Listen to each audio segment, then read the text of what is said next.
Imaginez ceci, les États-Unis ont des centaines de partis politiques. Pas 2, mais des centaines.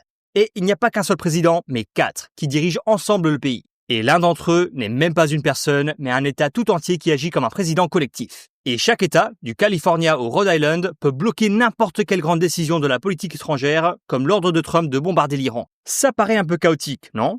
Eh bien, c'est à peu près à ça que ressembleraient les États-Unis s'ils étaient dirigés comme l'Union européenne. Mais rassurez-vous, il ne s'agit pas d'une idée pour transformer l'Amérique en États-Unis d'Europe. Et même, je vous conseille très fortement de ne pas l'essayer. Mais cet exemple est une manière amusante de comprendre comment l'Union européenne fonctionne vraiment, et pourquoi l'Europe peut parfois ressembler lente, indécise et, soyons honnêtes, un peu frustrante. Bon, pour que cette comparaison fonctionne, il faut poser quelques règles de base. Dans notre petit cercle, les 50 États américains vont agir comme les 27 pays de l'Union européenne, et les États-Unis, dans leur ensemble, représenteront l'Union européenne. Commençons par les élections. Comment est-ce que les Américains choisissent-ils réellement leurs dirigeants aujourd'hui ? Dans le système fédéral américain, il y a beaucoup d'élections. Prenons quelqu'un qui vit à New York. Cette personne vote pour ses membres du Congrès, son représentant tous les 2 ans et son sénateur tous les 6 ans. Et bien sûr, elle retourne aux urnes tous les 4 ans pour élire le président. Pour simplifier les choses, ne parlons même pas des primaires présidentielles. Ça, c'est un autre niveau de complexité. Mais si les États-Unis adoptaient le système de l'Union européenne, les élections deviendraient en réalité beaucoup plus simples.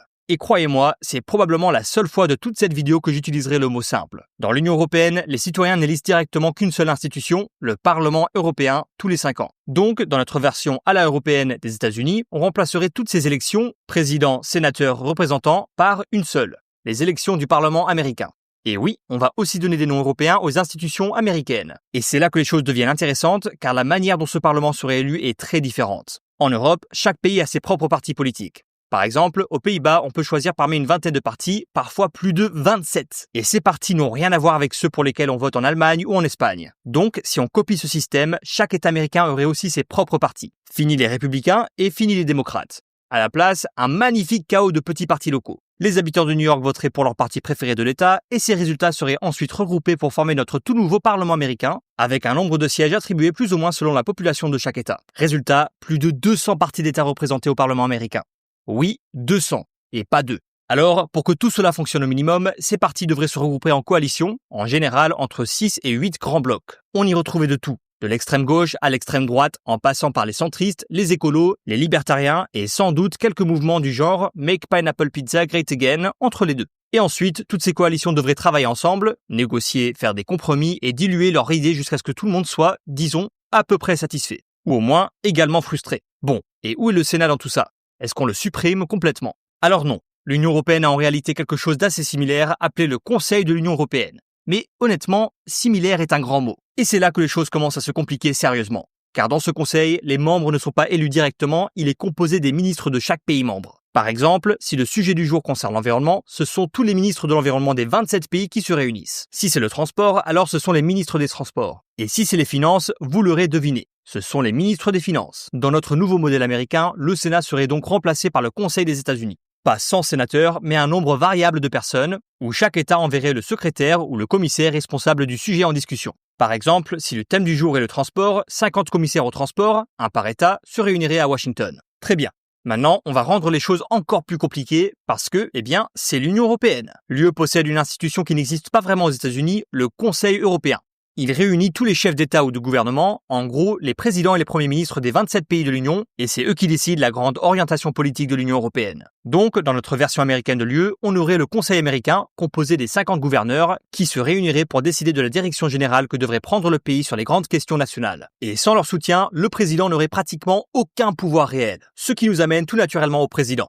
Dans l'Union européenne, la figure exécutive la plus puissante, c'est la présidente de la Commission européenne, actuellement Ursula von der Leyen. Elle dirige la branche exécutive de l'Union, donc en gros, l'équipe qui propose les lois, gère les politiques publiques et veille à ce que tout le monde respecte les mêmes règles. Dans notre nouveau modèle américain, cette institution s'appellerait la Commission des États-Unis. Et, surprise surprise, le ou la présidente de cette commission ne serait pas non plus élu directement par le peuple. À la place, notre Conseil américain, c'est-à-dire les 50 gouverneurs, choisirait un ou une candidate à huis clos, puis le Parlement américain devrait voter pour l'approuver à la majorité absolue. Donc, pas de grands meetings, pas de débats télévisés, pas de slogans électoraux. Juste beaucoup d'appels téléphoniques, de négociations tard dans la nuit et probablement quelques poignées de main un peu gênantes. Et bien sûr, le ou la présidente de la Commission américaine ne serait pas le seul président dans ce système. Ce serait beaucoup trop simple. Il y aurait aussi le président du Conseil américain, qui représenterait les 50 gouverneurs et présiderait leurs réunions. Ensuite, on aurait le président du Parlement américain, chargé d'organiser les débats et les votes au sein du Parlement, et de s'assurer que tout le monde se tienne à peu près tranquille. Et enfin, le président du Conseil des États-Unis, qui lui, n'est même pas une personne, mais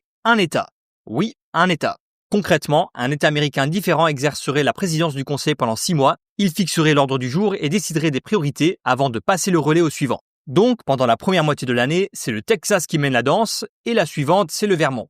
Qu'est-ce qui pourrait bien mal tourner? Et voilà donc notre tout nouveau modèle américain. Le Parlement américain est élu par les citoyens tous les 5 ans, le Conseil des États-Unis est composé des commissaires de chaque État selon le sujet discuté, le Conseil américain réunit les 50 gouverneurs, et le ou la présidente de la Commission américaine est choisi par ces mêmes gouverneurs. Bon, si tout ça n'est pas assez confus, voyons ce qui se passe quand ce système essaie réellement de faire passer une loi. Imaginons que le président Trump décide d'imposer des sanctions à la Russie. Dans notre nouveau système, cette proposition devrait passer à la fois le Parlement américain et par le Conseil des États-Unis. Le Parlement devrait l'approuver à la majorité absolue, jusque-là rien d'anormal, mais le Conseil des États-Unis, lui, devra voter à l'unanimité. Oui, cela veut dire que chaque État doit être d'accord. Donc imaginez le Wyoming, avec à peine 580 000 habitants, qui dit « non, on n'est pas d'accord ». Et bien voilà, plus de sanctions contre la Russie.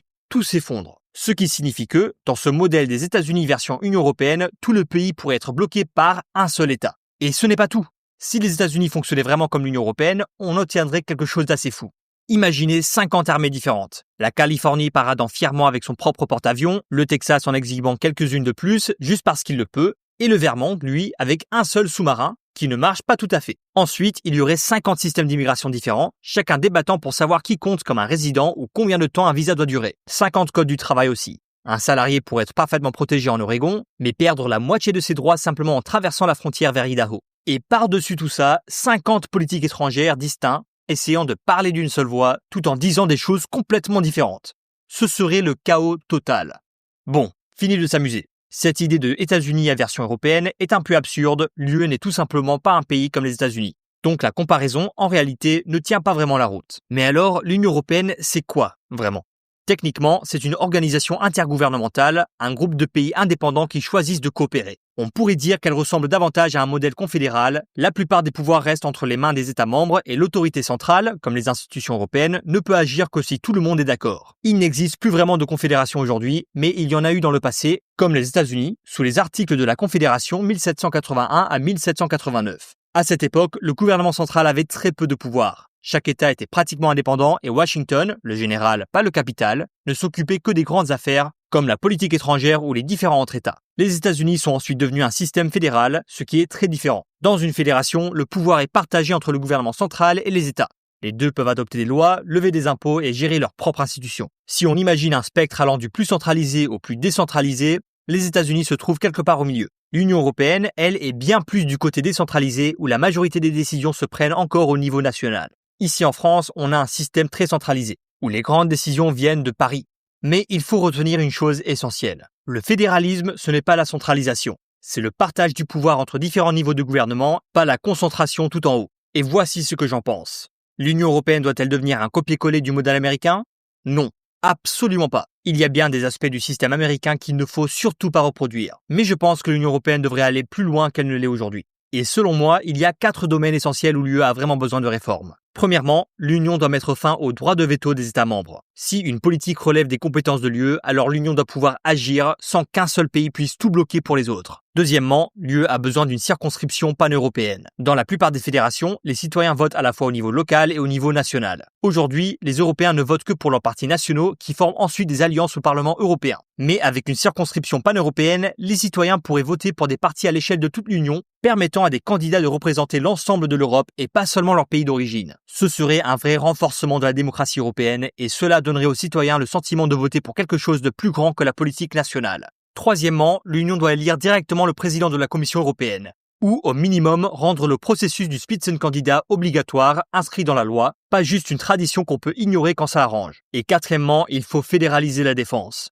Aujourd'hui, nous avons 27 petites armées, chacune de son côté. C'est coûteux, inefficace et, soyons honnêtes, pas très dissuasif. Mais une armée européenne unifiée, là oui, ce serait une vraie démonstration de puissance. Il y a bien sûr beaucoup d'autres réformes qu'on peut débattre. Mais pour moi, ce sont les plus importantes, celles qui pourraient enfin faire de l'UE une véritable union politique et non pas simplement un comité bien organisé.